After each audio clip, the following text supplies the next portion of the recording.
Com a palavra, Jefferson, que eu rapidamente vou apresentar. Esse homem que não precisa ser apresentado é procurador da República aqui em São Paulo, é PRDC substituto, compõe o FINDAC, e é sobre o FINDAC que ele vai falar.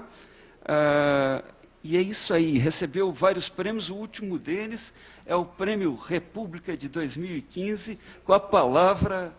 Jefferson, vai receber os cartões devidos nos momentos apropriados. Muito obrigado, Domingos. Quanto tempo? Oi? Quanto tempo? 25. Tá ótimo. Bom, uma boa tarde a todos e todas.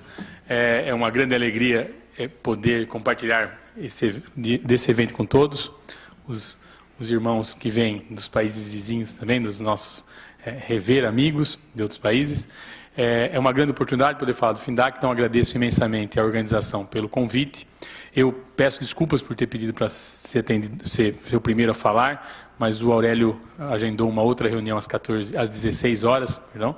Então, o Aurélio é muito ágil, né, em fazer pautas paralelas. Então, nós temos uma pauta paralela hoje às 16 horas com o cônsul da Espanha, então vou ter que me ausentar em razão disso. Mas eu vou falar um pouquinho, então, do FINDAC e algumas experiências. Eu confesso que eu fico mais à vontade falando em pé.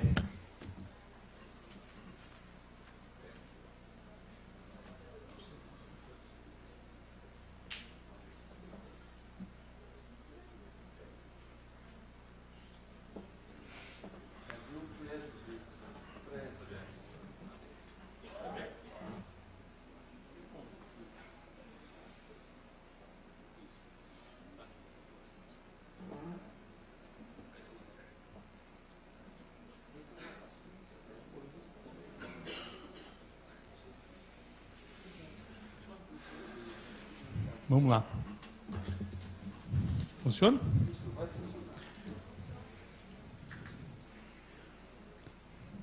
Bom, então, legislação vigente e possibilidade de atuação. Quando eu fui convidado para participar, pediram para que eu trouxesse para vocês uma palavra de fé e de esperança. Precisa de fé e de esperança. Eu que tenho várias ações em defesa do Estado laico, venho aqui trazer uma voz de otimismo, sem ser religioso. Mas, na verdade, o meu papel é falar um pouco do que nós estamos fazendo a despeito da legislação que regula a mídia. Então, vamos lá. Então, algumas considerações iniciais. Deixa eu falar aqui. Antes de mais nada, eu acho que nós precisamos nos reconhecer. Eu não sei se em todos os países é assim, mas no Brasil nós temos uma grande atração pela lei. Na verdade, a gente precisa relembrar um pouco, né? Na verdade, nós precisamos de bens. Precisamos de bens para viver. Precisamos de comida, de bebida, às vezes mais de bebida de comida, mas precisamos de médicos, hospitais, então nós precisamos de bens. Para acessar esses bens, nós temos os direitos. O problema é que essa nossa fixação pelos direitos, muitas vezes faz com que nós paremos de brigar pelos bens e começamos a brigar pelos direitos. E num ponto ainda mais avante, nós até esquecemos dos direitos. E a gente começa a brigar pelas normas. Então, naquela nossa necessidade inicial, que eram os bens, a gente acaba se convencendo que a única forma de aceder àqueles bens são os direitos. Mas, no segundo momento, a gente começa a ser iludido e imaginar que para aceder àquele direito, só mesmo com uma norma. Então, acho que esse é um dos equívocos que a gente acaba praticando. A gente começa a achar que tudo depende de uma lei. Tudo só poderá ser feito se nós tivermos uma lei. Por que isso? Tem alguns pressupostos filosóficos, políticos, que nós temos um pessimismo potestativo, ou seja, a gente desconfia do poder público, e ao desconfiar do poder público, nós desconfiamos de nós mesmos, então nós não temos uma confiança, e por outro lado, nós temos um otimismo normativo. Ou seja, nós imaginamos que, ao mudar a lei, nós conseguiremos mudar a realidade. Como se fosse um passe de mágica. né? Ao momento que sai do Diário Oficial uma nova lei, todos os nossos problemas estariam terminados. Então, acho que esse é um ponto. A nossa proposta hoje, e eu vou falar disso do FINDAC, que é essa parceria, é voltar para os bens. Reconhecer que a lei é importante, mas a lei não é tudo. Reconhecer que, mais que isso, nós precisamos saber em que contexto nós estamos atuando. Quem são os atores? Quais são os caminhos que nós temos para atingir esses bens que nos parece que são importantes. Então, nesse sentido, eu vou passar a minha apresentação extremamente prática, são só casos concretos que nós atuamos e como atuamos, né, a partir do FINDAC. Nem todos os casos surgiram pós-FINDAC, que é esse fórum. Né, o FINDAC é a sigla de um fórum, acho que o tradutor deve estar querendo me matar, mas tudo bem. O FINDAC, então, é uma sigla de um fórum. Nem todos os casos são depois do FINDAC, mas hoje todos esses casos passariam por esse fórum. Então vamos lá. O que é então o FINDAC? É um fórum interinstitucional pelo direito à comunicação. Então, na verdade, o Ministério Público Federal abriu as portas para a sociedade civil. Nós fazemos reuniões normalmente mensais, em que a sociedade civil traz quais são as suas demandas, ou a demanda do setor, quais as demandas que lhe parecem mais sensíveis. E nós, a partir daí, traçamos estratégias de atuação, em conjunto com a sociedade civil. Não é não é o Ministério Público tomando a dianteira ou elegendo uma pauta. Essa pauta é construída junto com a sociedade civil. Acho que essa é a grande mudança de paradigma. Porque mesmo nos casos, no passado, que o Ministério Federal consultava a sociedade civil, ele consultava e, a partir daí, ele fazia a sua própria pauta. O FINDAC não. O FINDAC não é o Ministério Público Federal que monta a sua pauta. A pauta é montada a partir dessas reuniões mensais, e aí a sociedade civil colabora de forma decisiva na eleição dos temas prioritários. Né? Então, áreas de comunicação e do direito, incluindo especialmente radiodifusão sonora, televisão, mídias digitais, instaurar inquéritos civis, expedir recomendações, propor ações judiciais. Mais uma vez, é bom deixar claro que a nossa prioridade é resolver os casos sem a judicialização. Nós não queremos judicializar, mas sabemos que, em alguns casos, lamentavelmente, a solução é judicializar. Tá? Então, a partir de agora nós veremos alguns casos de atuação e eu vou tentar explicar o que foi feito em cada caso e qual é o caso. Para quem não é do Brasil, talvez alguns casos não se reconheçam, né? Não soem, mas aí eu explico qual é o caso. Acho que o caso mais antigo que nós temos uma nova linha. Temos um caso mais antigo, que é o caso da Rede TV aqui, que é um caso de matriz africana, mas esse do BBB e AIDS, teve um Big Brother, que esse senhor Marcelo Dourado, ele estava durante um dia à tarde, estava passando ao vivo na televisão, ele na piscina, junto com os outros internos lá. Internos é bom. Internos é ótimo. Da altura de sua sabedoria, da sua sapiência, ele faz a seguinte afirmação: que se um homem tem AIDS, é porque em algum momento da vida dele, ele manteve relações sexuais com outro homem. Porque um homem que só mantém relações sexuais com mulher, não pega AIDS. Então, essa era a grande frase dele. No caso específico, isso aconteceu à tarde, né? Eu só precisava fazer um parênteses antes de continuar com a apresentação. É o seguinte: eu vou falar de vários programas, mas eu gostaria de deixar muito claro que eu não assisto esses programas. Acho que é sempre bom esse alerta. As pessoas... Eu recebo representações, tá? Então, eu devia deixar claro isso. Bom, à tarde, ele me fala isso, só que aí a Globo pega e, no horário nobre, num dia de eliminação, edita e coloca isso no ar. Então, ela editou e colocou no ar depois essa afirmação. E se limitou a dizer, o Pedro Bial falou, não acreditem nas batatadas que nossos heróis dizem. Se querem saber mais sobre AIDS, procure aids.gov.br. recebemos dezenas de representações, tentamos convencer a Globo a se retratar, a fazer uma retratação, e ela não se retratou. Né? Ela falou que não, mandou um e-mail, um ofício até bastante mal educado, dizendo que já fazia muito pelo país, pelo Brasil, e que ela não teria, então não havia sentido ela ter que se retratar, até porque o país tinha uma dívida com ela, de todo o trabalho dela. Então, foi um ofício bastante mal educado. Bom, mas tudo bem. Mas aí nós entramos com ação civil pública, pedindo direito de resposta, que no mesmo tempo que ele falou, a Globo teria que se retratar.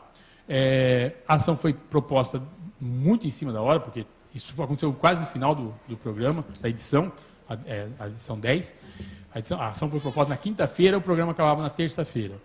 E aí foi dado o liminar, o juiz determinou que eles se retratassem, e eles tiveram que colocar o mesmo tempo, eles se retrataram. Foi um texto, na verdade eles acabaram, não saiu do jeito que a gente queria, mas eles acabaram lendo a sentença e acabaram cumprindo a liminar. Né? Foi uma cautelar e a ação acabou.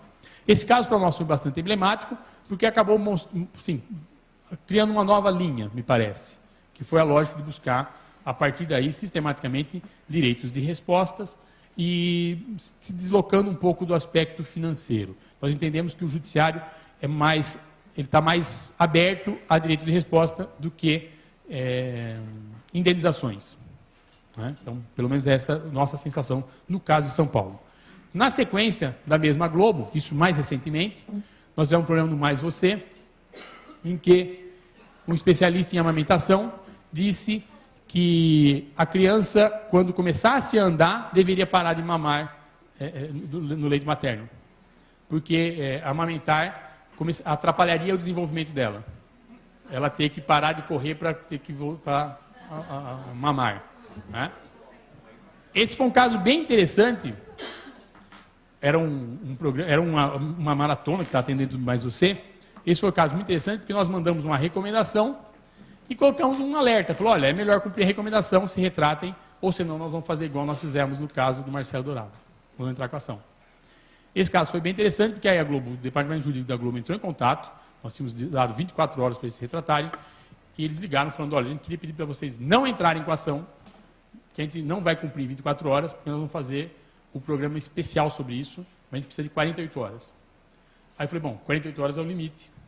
E aí em 48 horas eles fizeram o programa todo sobre amamentação, fizeram uma mesa redonda sobre amamentação, inclusive trouxeram a topeira, que tinha falado a primeira coisa, e aí foi bem interessante, que aí eram alguns minutos e aí ficaram 20, 30 minutos falando só sobre isso. Então foi um caso bem interessante, com recomendação. Então, que é a solução que a gente tem buscado? A recomendação tem sido nosso grande instrumento. A gente recomenda que algo seja feito. Claro que nós recomendamos aquilo que depois podemos exigir. Né? Esse é um outro caso bem... E aí tem só um resuminho. Depois eu vou disponibilizar para vocês o link da apresentação. Fez uma mesa redonda sobre o tema. Esse é o caso que eu acho que é um caso Rádio Vida. Esse é mais recente ainda. Esse já é fruto do trabalho do FINDAC, diretamente. É um caso bem interessante, porque nós tem um slide para frente, mas nós pedimos, a partir do FINDAC, elegemos como uma das prioridades identificar se as antenas e os estúdios das rádios é uma coisa relativamente simples. Se a antena e o estúdio da rádio estão instalados no local da outorga. Parece algo evidente. Se eu tenho uma outorga para a cidade de Jundiaí, o que se espera é que a minha antena esteja em Jundiaí e que o meu estúdio esteja em Jundiaí. Né? Que pode parecer algo... Né?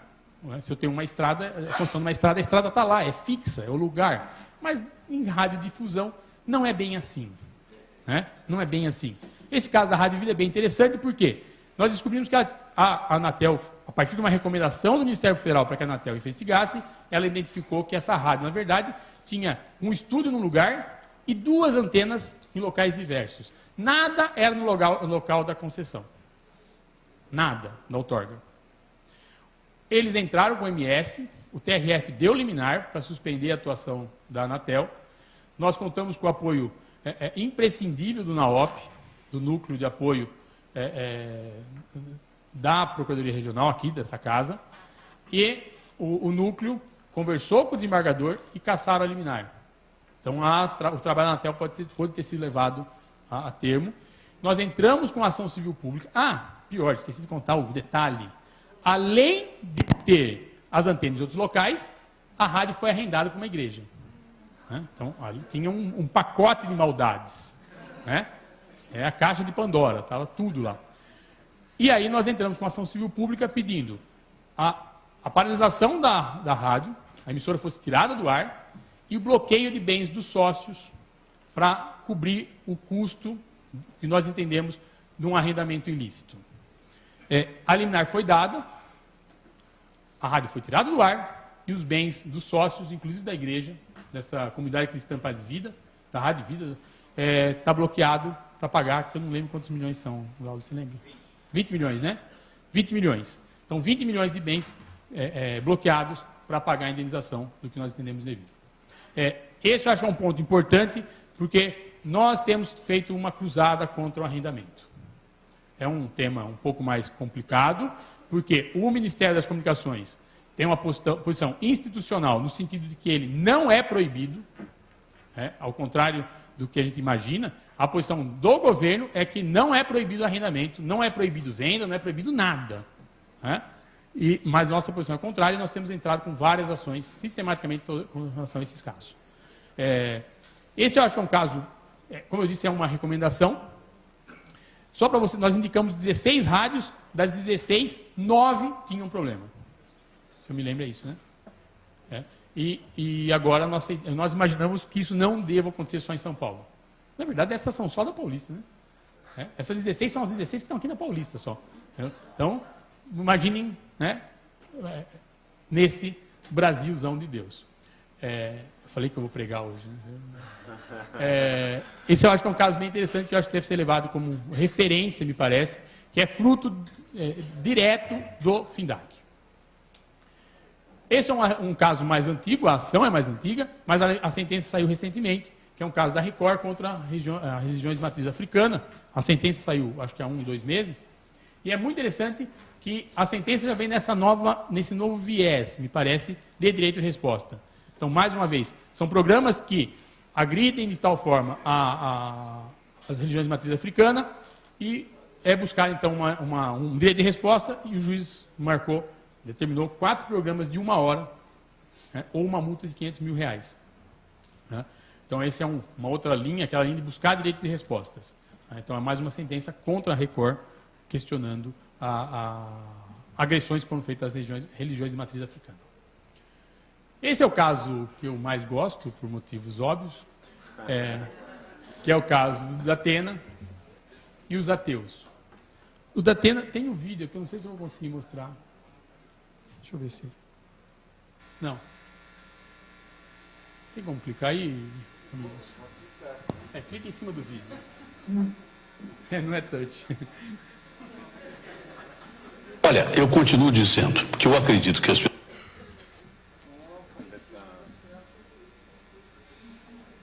pessoas que estão comigo, me assistindo há tanto tempo, né, 12, 13 anos, fazendo esse tipo de jornal, eu acredito que as pessoas comunguem da mesma crença que eu, Deus. Não importa se você é judeu, se você é muçulmano, se você é católico, se você é evangélico, vocês acreditam em Deus. Eu parto dessa pressuposição. Quem não acredita em Deus não precisa me assistir não, gente. Quem é ateu não precisa me assistir não. Mas se eu fizer uma pesquisa aqui, se você acredita em Deus ou não, é capaz de aparecer gente que não acredita em Deus. É gente que não acredita no inferno. Esse é o detalhe, viu, Márcio Campos? É impressionante o caso desse menino de 2 anos que foi fuzilado por um pedreiro que fuzilou e foi dormir. Você prestou atenção nos detalhes do caso? Não tem limites. É por isso que a gente tem esses crimes aí. Agora, vocês que estão do lado de Deus, não é? como eu, podiam dar uma lavada nesses caras que não acreditam em Deus. Votem em massa ali no 0, operadora 11, 8080, 1155, para provar que o bem ainda é maioria. Entendeu? Mas votem, eu quero ver 30 mil votos das pessoas que acreditam em Deus. Porque não é possível, quem não acredita em Deus não tem limite. Não tem limite, mas eu costumo dizer que quem não acredita em Deus não costuma respeitar os limites, porque se acha o próprio Deus. Porque se acha o próprio Deus. Esse é o detalhe. Entendeu?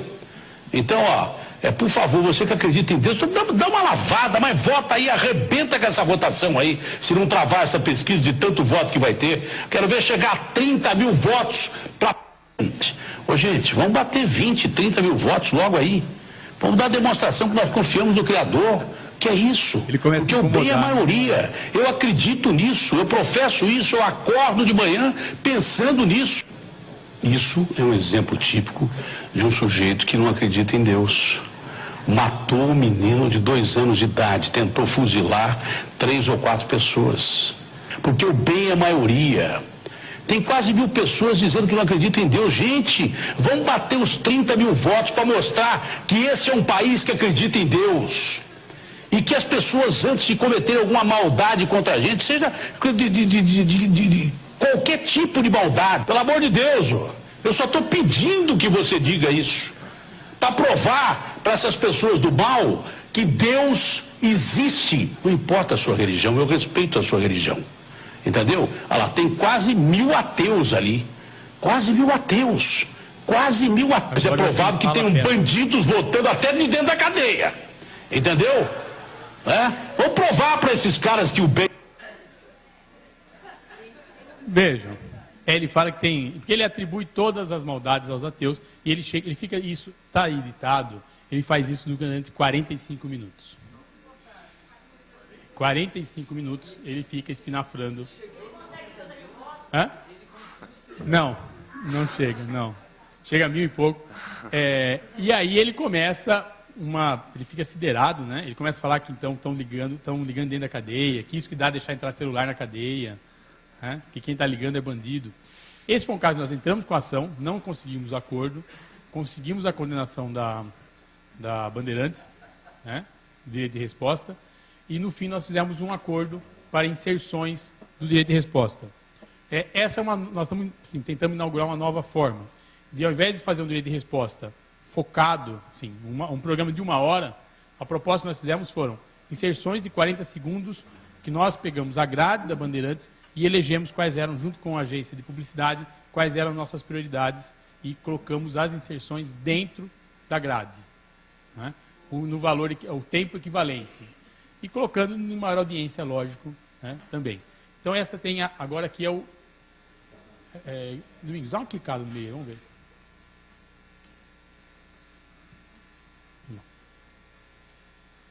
Vou voltar.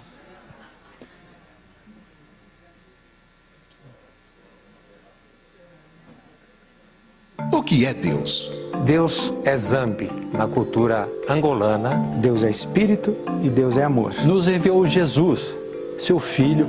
Para mim, Deus não existe. É a ação que fazemos para mudar e melhorar o mundo. Deus é único, Ele é eterno. Deus é amar. O Estado brasileiro é laico, ou seja, não possui religião oficial, justamente para garantir que todos possam ser livres para escolher entre ter ou não ter uma religião. A liberdade é uma conquista da democracia e exige respeito integral a todos. Uma campanha Ministério Público Federal. Então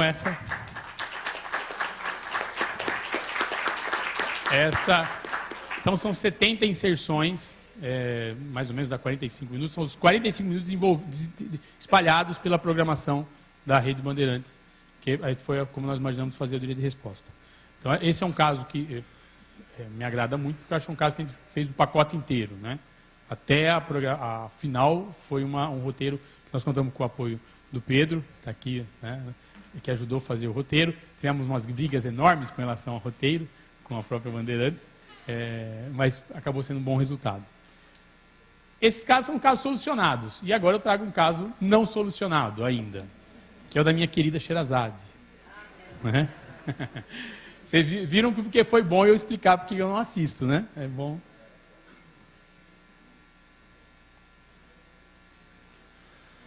O marginalzinho amarrado ao poste era tão inocente que, em vez de prestar queixa contra os seus agressores, ele preferiu fugir antes que ele mesmo acabasse preso. É que a ficha do sujeito está mais suja do que pau de galinheiro. Num país que ostenta incríveis 26 assassinatos a cada 100 mil habitantes, que arquiva mais de 80% de inquéritos de homicídio e sofre de violência endêmica, a atitude dos vingadores é até compreensível. O Estado é omisso, a polícia é desmoralizada, a justiça é falha. O que resta ao cidadão de bem que ainda por cima foi desarmado? Se defender, é claro. O contra-ataque aos bandidos é o que eu chamo de legítima defesa coletiva de uma sociedade sem Estado contra um Estado de violência sem limite. E aos defensores dos direitos humanos que se apiedaram do marginalzinho preso ao poste, eu lanço uma campanha. Faça um favor ao Brasil, adote um bandido. Só para explicar para quem não... a notícia era de um adolescente que tinha praticado um ato infracional, né, um ato considerado crime, que ele foi algemado a um poste. Né, e aí ela noticia esse fato e dá a adjetiva de acordo com a sua própria convicção. É muito interessante porque um pouco depois, ou um pouco antes, o Justin Bieber esteve no Brasil e ele também pichou, fez algumas coisas. E aí o discurso dela foi totalmente diferente. Ela falou, é que ele é um jovem rebelde, um adolescente que demonstra sua rebeldia. Né? E aí ele, para ver como os pesos são totalmente diferentes. Esse é um caso que ainda está judicializado, né? Que ainda não tem, a liminar foi negada, mas nós seguimos na atuação. E o objetivo é, mais uma vez, conseguir um direito de resposta. Né? Como o tempo era curto, eu quis focar nos principais casos, mas eu queria fechar com um resumo. Né? A lei da regulação da mídia é importante, mas não é tudo. A PRDC São Paulo, por meio do FINAC, não esperou, não espera e não vai esperar a lei ser aprovada para lutar pela garantia ao direito da comunicação. Nós vamos continuar atuando, temos vários projetos em curso com relação a arrendamento, com relação a propriedade de rádios, emissoras de TV e rádio, e esses projetos serão feitos, vamos lutar pela aprovação da lei, mas vamos lutar para que o direito à comunicação seja garantido, mesmo enquanto a lei não for aprovada. Eu acho que é isso, e acho que, só para fechar mesmo, acho que é imprescindível que o Ministério Público abra suas portas para a sociedade civil, como é o exemplo do evento de hoje. Acho que é isso. Nós, procuradores da República, procuradores regionais da República, Procuradoria Federal do Direito Cidadão, sozinhos, nós não conseguiremos lutar essa batalha, vencer essa batalha. Se quer lutá-la, na verdade. Porque acho que uma das grandes lutas que nós vamos ter que fazer, por incrível que pareça, em defesa da democracia. Então, era isso. Muito obrigado.